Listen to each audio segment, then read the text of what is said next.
Ram Ram ji, welcome to Nisha Sehrawat blog. और आपका स्वागत है एक और नई ब्लॉग में। और आप सब कैसे हो कमेंट करके ज़रूर बताना। सॉरी गाइस, मैं आप लोगों के कमेंट पढ़ती हूँ। आप लोग बोलते हो निशा दीदी डेली ब्लॉग डाला करो, डेली ब्लॉग डाला करो। पर यार डेली पॉसिबल हो ही नहीं पाता क्योंकि बच्चे स्कूल जाने लगे हैं। ये है इशिका। इशिका हेलो करो बेटा सबको।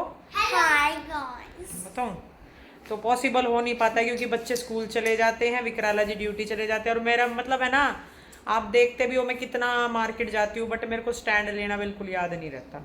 तो स्टैंड लाना पड़ेगा मैंने, क्योंकि बिना स्टैंड मेरा काम नहीं चल पाता कि फिर मैं ब्लॉग कैसे बनाऊँ यार, क्योंकि ये लोग होते नहीं है तो मेरे ब्लॉग बनाएगा कौन।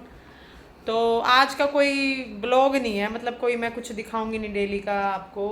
जो एक वीडियो पेंडिंग थी मेरी, जो कि मैंने आपको बोला था मैं आपके साथ शेयर करूंगी लविश के बर्थडे के रिगार्डिंग, तो वो मेरे माइंड से स्किप हो गया था। पर मैंने कमेंट्स पढ़ी तो उसमें 2-3 बंदों ने बोल रखा था कि दीदी आपने बताया नहीं lavish lavish Ishika don't do that बेटे, इतने गंदे गंदे मुंह मत बनाओ, अच्छा नहीं लगता, मैनर सीखो थोड़े।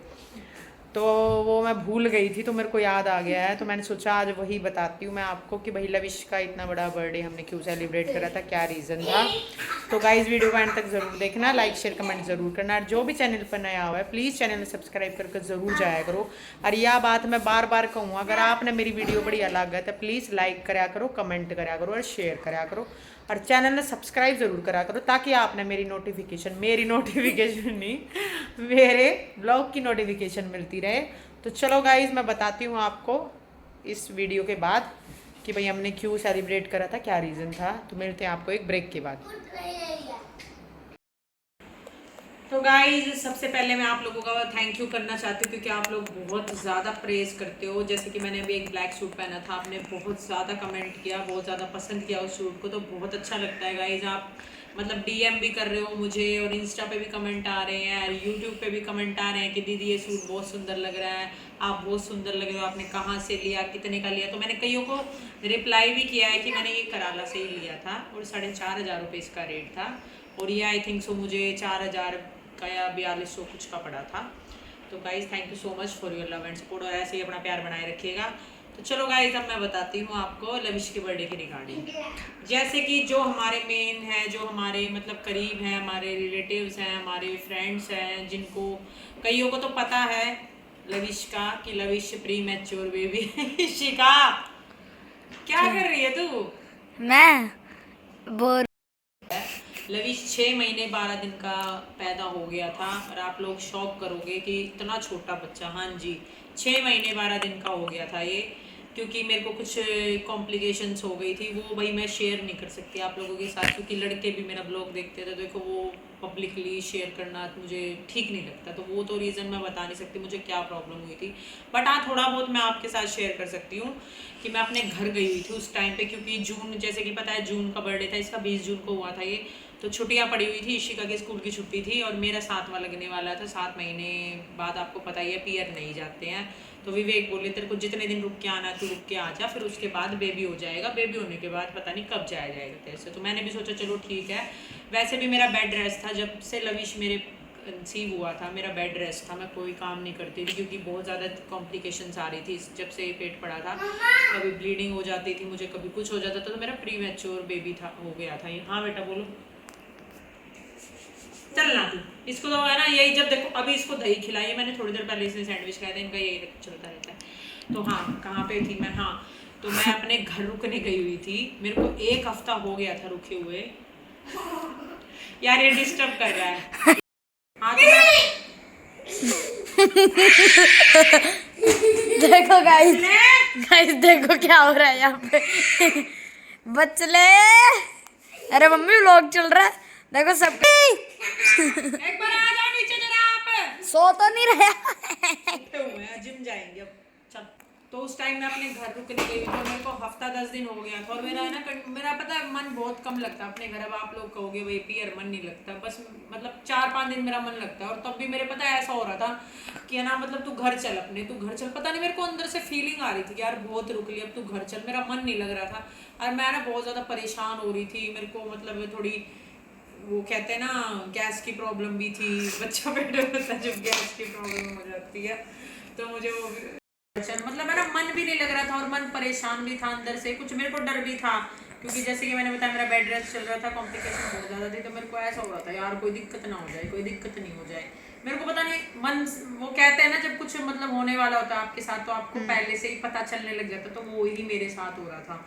मुझे है ना मतलब ऐसा फील हो गया था कि हाँ तेरे है ना मतलब कुछ प्रॉब्लम चल रहा है। मेरी मम्मी ने मुझे बोला भी 2 दिन पहले मेरे को थोड़ी सी प्रॉब्लम हो गई थी, तो मेरी मम्मी ने बोला चल बेटा तेरे को डॉक्टर की दिखाना रहती है, तेरे को दिक्कत। मैं कहा नहीं मम्मी मेरे होता रहता है, क्योंकि थोड़ी बहुत आपको पता है प्रॉब्लम चलती रहती है, पेट में दर्द, बच्चा थोड़ी देर नहीं घूम रहा है, या फिर मतलब पेट में गैस बनना जो आप बोल सकते हो, तो ये प्रॉब्लम मतलब जेन्युइन है, तो होती रहती है।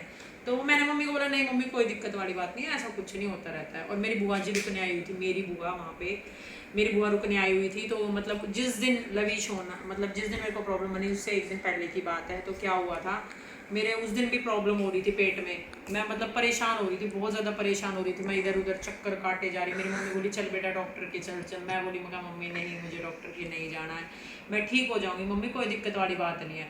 तो रात के 1:30 बजे तक तो हम बातें ही कर रहे थे, मैं, मेरी मम्मी, मेरी बुआ जी, हम सारे बातें कर ही रहे थे। फिर मैं चलो मैं सो जाती हूँ। तो मैं जैसे ही सोई, मैं 1:30 बजे सोई, सुबह 5 बजे मेरी आँख खुली, तो मुझे मतलब अजीब सा फील हुआ कि यार कुछ मतलब है, कुछ प्रॉब्लम सी, अभी मैं वो आपको बता नहीं सकती क्या बात थी। तो मैंने जैसे मतलब मैंने लाइट ऑन करी, तो मैंने देखा ना मेरी पूरी मतलब जो मैंने लोवर पहन रखा था ना पूरा ब्लीडिंग से भरा हुआ था, पूरा ब्लीडिंग से, आप मान नहीं सकते मेरे होश उड़ गए थे। मैंने सीधा चिल्ली मारी मम्मी, और मैंने रोना स्टार्ट कर दिया कि मैं यार मेरा बच्चा, और मेरे मुंह से एक ही बात निकल रही थी मेरा बच्चा नहीं बचेगा, मेरा बच्चा नहीं बचेगा। तो मेरे मतलब आज भी वो दिन याद करती तो मेरे रोंगटे खड़े हो जाते हैं, जो मेरे साथ हुआ मुझे पता है। तो फिर उसके बाद मेरी मम्मी उठी, मेरी बुआ उठी, फिर मेरे चाचा के लड़के को उठाया हमने कि भाई उठ ले इसको हॉस्पिटल ले। तो फिर मेरी मम्मी भी घबरा गई, मेरी मम्मी ने भी रोना स्टार्ट कर दिया, मेरी बुआ भाग के मेरे भाई को उठा के आई, मेरे चाचा के लड़के को उठाया कि चल बेटे इसको हॉस्पिटल लेके चलते हैं। तो वहीं पे हमारे द्वारका में एक हॉस्पिटल था, वहाँ मुझे लेके गए, वहाँ मुझे एडमिट किया।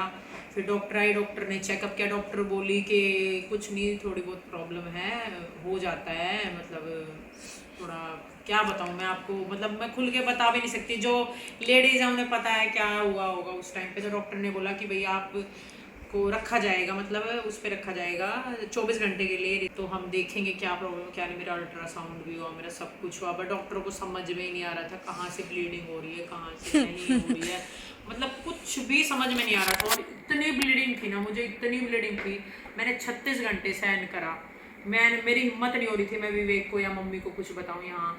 मैंने विवेक का, बल्कि मेरे पास कॉल भी आया, मैंने विवेक को फिर भी नहीं बताया, मैं डर रही थी, मगर विवेक बोलेंगे अब तू ध्यान नहीं रखती है, क्योंकि भाई ऑब्वियस है बोलते ही हैं सब, तो मैंने विवेक को नहीं बताया। पर जब हद पार हो गई ना बिल्कुल, जब मेरा मतलब आराम ही नहीं हुआ, कुछ भी आराम नहीं हुआ, मेरी डिलीवरी की नौबत आ गई थी, मैं उन डॉक्टरों ने बोल दिया था डिलीवरी करनी पड़ेगी। तो जब मैंने विवेक को बताया, मगर विवेक ऐसे ऐसे प्रॉब्लम हो गए, विवेक ने मेरी यहाँ, मेरा कंझावला में है सावित्री हॉस्पिटल, वहाँ मेरा इलाज चल रहा था, तो विकराला जी वहाँ गए, उन डॉक्टर से बात की, तो उन डॉक्टर ने बोला आप यहाँ बुलाओ। तो मैंने वहाँ से एम्बुलेंस की, मैं एम्बुलेंस में यहाँ पे आई। फिर यहाँ के डॉक्टर ने मेरा चेकअप किया, यहाँ की डॉक्टर भी हैरान थी, बोली यार मेरे को समझ में नहीं आ रहा है इसको हो क्या रहा है, मतलब अंदर का पानी ख़त्म, ब्लीडिंग ख़त्म, सब कुछ ख़त्म हो गया था मेरे अंदर से।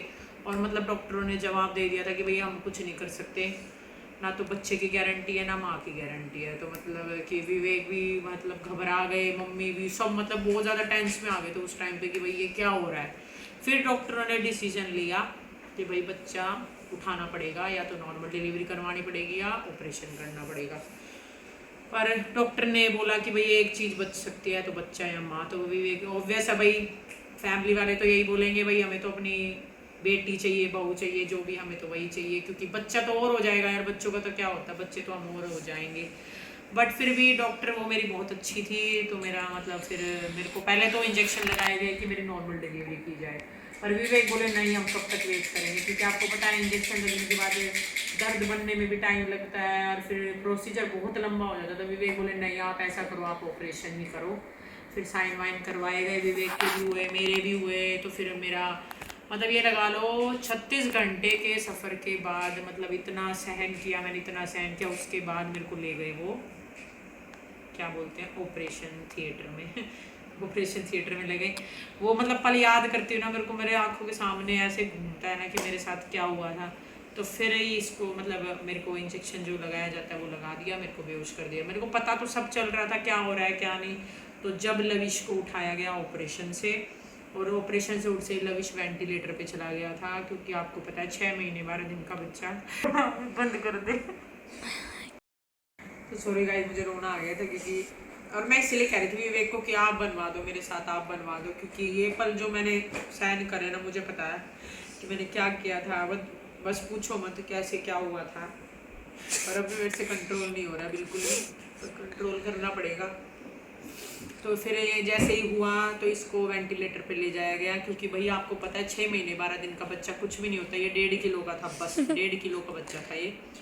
इसके मतलब ये सांस नहीं ले पा रहा था बाहर आके, तो इसको इंजेक्शन लगाए गए, बहुत महंगे महंगे तो इसको इंजेक्शन लगे थे कि भाई ये बच जाए, कैसे भी बच जाए। लविश को बचाने के लिए हमने बहुत ज़्यादा, मतलब आप सोच नहीं सकते, हमने मतलब पंडित ने जो भी बोल दिया या डॉक्टरों ने जो भी बोल दिया सब कुछ किया। इसके पापा ने कुछ नहीं छोड़ा, जो पंडित बोल देते वही ये करते थे विवेक। और क्या नाम है, फिर डॉक्टरों ने भी जितने दवाइयाँ इंजेक्शन, और ये 31 डेज, पूरे 31 डेज नर्सरी में रहा था ये, क्योंकि ये सांस नहीं ले पाता था, इसको बहुत ज़्यादा प्रॉब्लम थी। जैसे ही हम ऑक्सीजन हटवाते थे ये सांस लेना छोड़ देता था। तो 31 डेज ये रहा था। मेरे को तो मिल गई थी 3 दिन बाद छुट्टी, बट इसकी हालत ऐसी ही थी, ये कभी ठीक हो जाता, कभी फिर इसको दिक्कत हो जाती। और मम्मा मैं किसके पास रहता था? आप ताऊ जी थे बेटे, और दादी थी, नानी मेरे पास हॉस्पिटल में रुकी थी। आप और पापा भी जाते थे आते थे।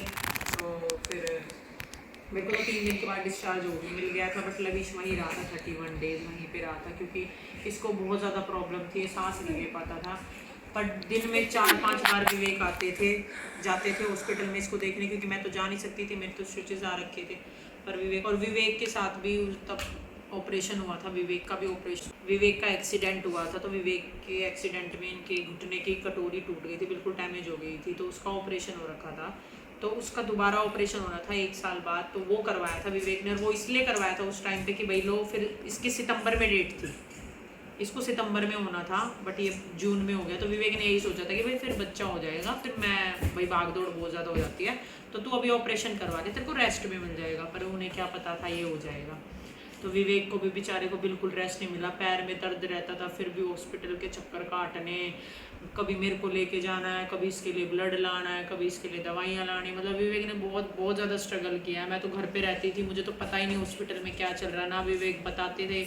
विवेक इसलिए नहीं बताते थे क्योंकि उन्हें पता था मुझे बताएंगे, क्योंकि मैं तो वैसे ही परेशान थी, मैं रोज़ रोती थी, मगर मेरा बच्चा बचेगा नहीं बचेगा। तो आप समझ ही सकते हो एक माँ की क्या हालत होती है। तो मुझे मतलब यही मेरे दिमाग में यही रहता था कि मेरा बच्चा बचेगा नहीं बचेगा, क्योंकि कोई चांस, सच बताऊं ना, इसके कोई चांस नहीं थे बचने के, इसके नहीं थे, क्योंकि इसको बहुत ज़्यादा प्रॉब्लम थी। बट ये है, वो कहते हैं ना डॉक्टर भी भगवान का रूप होते हैं, तो हम इसके टाइम मान रहे हैं भाई। डॉक्टरों ने और नर्सों ने इतना स्ट्रगल किया इसके साथ, इतना ध्यान रखा है इसका, बहुत ज़्यादा ध्यान रखा है। डॉक्टर ने भी ये बोल दिया था, जो चाइल्ड स्पेशलिस्ट थे, जो वहाँ पे नर्सरी के डॉक्टर थे, उन्होंने भी ये बोला था अपनी नर्सों को, भाई इस बच्चे को ठीक करो, इसका पूरा ध्यान रखो। मतलब जब हम इसको लेके आए थे ना 31 डेज के बाद, नर्स से भी रो रही थी, उनका भी इतना लगाव हो गया था इसके साथ। इनफैक्ट 2 दिन के लिए मेरे को और विवेक को वहाँ रखा गया था, क्योंकि वो समझा रहे थे बच्चे को कैसे रखना है, क्या रखना है, क्योंकि भाई जैसे कि मैंने बताया इसको सांस लेने में दिक्कत थी। तो मतलब जब विदाउट ऑक्सीजन इसको रखा गया, तो हमें हॉस्पिटल में ही रखा गया था, नर्स और डॉक्टर की निगरानी में, कि भाई बच्चे को ऐसे संभालना है, ये करना है, इसको ये दवाइयाँ देनी है। अगर ये सांस, आपको पता है जब मैं इसको घर लेके आ गए थे ना 30 डेज, ये तब भी सांस छोड़ देता था, ये नीला पड़ जाता था, दूध पीते पीते है ना, ये सांस छोड़ देता था, और मैं इतनी घबरा जाती थी। फिर इस डॉक्टर ने एक तरकीब बता रखी थी, जो इसके तलवे थे ना, उन ऐसे ऐसे जोर जोर से मारना होता था, इसको हिलाना होता था और उसको मारना होता था, तो ये रोने लग जाता था। तो ये एक टेक्निक बताई थी डॉक्टर ने कि अगर ये नीला पड़ जाता है, ये सांस छोड़ देता है, तो आपको ये करना है। तो बस के बताऊँ भाई, मतलब कुछ चीज़ें तो दिमाग में मतलब ऐसे घूमती है ना। और फिर तो जब उस टाइम पे हमने मन्नतें मांगी थी, इसकी खूब सारी मन्नतें मांगी थी, मतलब कुछ नहीं छोड़ा हमने, बस हमारा बच्चा बच जाए। तो इसीलिए हमने मन्नत इसकी 5 साल की मांगी थी, कि 5 साल तक हम इसको मांगे हुए कपड़े पहनाएंगे, हमने इसका एक भी कपड़ा नहीं खरीदा था। जैसे कि आपको पता भी होगा कईयों को ये प्रोसीजर होता है जो मतलब बच्चा भाई जैसे बहुत मन्नतों से हो या बच्चे को कोई प्रॉब्लम हो तो ये मांगी जाती है मन्नत कि 5 साल तक हम अपने बच्चे को मांगे हुए कपड़े पहनाएंगे। तो हमने इसका एक भी कपड़ा नहीं, कुछ एक रीज़न ये था इसका बर्थडे सेलिब्रेट करने का, कुछ यही था कि बस भाई हम थोड़ा जितना भी दान पुण्य जितना भी हम कर सकेंगे हम इसके 5 साल के बर्थडे पे करेंगे। मनाया तो हमने इसका हर साल था बट 5 साल का ये था कि जितना भी हमसे हो सकेगा ना भाई वो करेंगे हम। तो इसीलिए इसका रीज़न था 5 साल का बर्थडे मनाने का। तो यही स्टोरी थी इसकी। स्टोरी तो बहुत है भाई, अब क्या क्या बताऊँ आपको, एक एक चीज़ वो तो बस भगवान का दिया उड़ा हो और कुछ नहीं है, मन्नतों का मांगा हुआ है ये। इसके नसीब भी तगड़े हैं। मम्मा एक दिन ये बेड से गिर गया था। बेड से तो ये बहुत बार गिरा था बेटे, 2-3 बार गिरा था। मतलब ये हम इसको हॉस्पिटल से लेके ही आए थे ये 2 दिन बाद ही गिर गया था। कहने को तो ये इतना वीक, वो कहते ना कि ये छोटा तो पैकेट बड़ा धमाका। हाँ छोटा पैकेट बड़ा धमाका। 31 डेज का तो खैर ये हो ही चुका था बट ये कम वीक वो था। तो जैसे मैंने इसको सुला रखा था तो ये सरकता सरकता बेड के नीचे गिर गया और मेरा तो उस दिन हालत खराब। मका आज ना बच्चा मेरा छोरा आज नहीं बच्चा, मका ये तो वैसे ही इतना वो है और मका ये बेड पे से गिर गया, मका आज नहीं बच्चा। उस दिन भी मुझे पूरी रात नींद नहीं, मतलब मैं इसको यहाँ लेटा के सुलाती थी अपने यहाँ, मतलब इसकी सांसें है ना, इसकी सांसें मुझे महसूस होती रहे इसलिए इसको यहाँ सुलाती थी मैं। कई दिन तक मैंने नींद नहीं आई थी जब ये हॉस्पिटल में आया था क्योंकि मेरे को यही टेंशन रहती थी कहीं इसको कुछ हो ना जाए, कहीं इसको कुछ हो ना जाए। तो बस वही कति घना मन्नता था मांगे और है और जो भी हमसे बना हमने किया। तो भैया आपने वीडियो देखी भी होंगी जितना। तो गाइस यही स्टोरी थी। वैसे स्टोरी तो और भी बढ़ाने को मैं बढ़ा सकती हूँ पर इतना लंबा नहीं और मेरे से कंट्रोल नहीं हो रहा, फिर मुझे रोना आता है। तो इसीलिए भाई देखो मेन रीज़न यही था जो कि मैंने आपको बताया। तो भाई जब बीती होगी तो उसको पता ही होगा कि क्या हाल होता है जब एक बच्चे का और ऐसा कुछ हो जाए और माँ का क्या हाल होता है। 31 दिन मैं इसके बिना रही हूँ, मेरे को पता है मैंने वो 31 दिन कैसे काटे हैं क्योंकि कुछ होता ही नहीं था यार करने के लिए मेरे पास। अब बच्चा हो तो उसका कभी सुसु कर दिया कभी पोटी कर दिया, अब उसको दूध पिलाना, मेरे पास कुछ होता ही नहीं था। मैं रोती रहती और विवेक मुझे इतना डांटते थे तू क्यों रोती है, तू क्यों रोती है, मत रोया कर, रोने से कुछ नहीं होगा, हमारे नसीब में होगा तो बच्चा कहीं नहीं जाएगा, हमारे नसीब में नहीं होगा तो नहीं रहेगा, पर तू टेंशन ना लिया कर, खाया कर पिया कर मौज कर। पर क्या करूँ यार, माँ क्या यार, विवेक ही खूब रोते थे, कई बार आके विवेक रोते थे, मैंने खुद देखा उन्हें क्योंकि वो हॉस्पिटल जाते थे, वो देखते थे इसकी सिचुएशन। भाई बाप है वो भी, तो बाप को भी उतना ही बुरा लगता है जितना माँ को लगता है। बट मेरा ये था मेरे पास कुछ करने को नहीं होता था, मैं पड़ी रहती थी अकेली, कितना किसके साथ बैठूं बात करूं फ़ोन देखूं, बस मेरे को पूरे दिन यही टेंशन रहती थी कि भाई मेरा बच्चा ठीक ठाक आएगा नहीं आएगा। बट भगवान की दया से और सबके आशीर्वाद से सबकी दुआएं लगी। वो ये बात है ना, दवा से ज़्यादा दुआएं लगती है, तो दुआएं बहुत साथ थी हमारे। आप बोर होती थी तो बेटा फिर करती क्या मैं, बच्चे के बिना क्या करूं। आप तो बड़े हो रहे थे, आप तो अपना खेलते रहते थे, छुट्टियां पड़ रखी थी, कभी ताई, वैसे तो आप ज़्यादातर ताई के घर ही रहते थे क्योंकि मेरे पास कम ही आते थे, खाना खिला दिया आपको बुआ जी वगैरह ने, दादी ने। आप क्यों नहीं खिलाती थी? मैं जापे में थी बेटे, मेरा परहेज था, मेरा ऑपरेशन हो रखा था, मैं कैसे खिलाती हूँ आपको। तो इशिका तो भाई अपना ज़्यादातर अपने ताऊ जी के घर ही रहती थी, वही ताई जी इसका ध्यान रखती थी। तो भाई मेरी फैमिली भी बहुत अच्छे, बहुत सपोर्टिव है, सब बहुत ध्यान रखते थे, इशिका का भी मेरा भी। और ये देखो इसका काम, इसके बारे में मैं बता रही हूँ और ये देखो क्या तो गाइस यही स्टोरी थी। और आपने किसी लगी कमेंट करके जरूर बताइए और इसको खूब सारी ब्लेसिंग्स देना कि ये हमेशा ठीक रहे, स्वस्थ रहे। अब ये मस्ती करता फिर रहा और ऋषिका को ट्यूशन जाना, तो चलो भाई मैं इस ब्लॉग को यहीं पे ऐड करती हूँ और मिलेंगे आपको नए ब्लॉग के साथ। जब तक के लिए राम राम।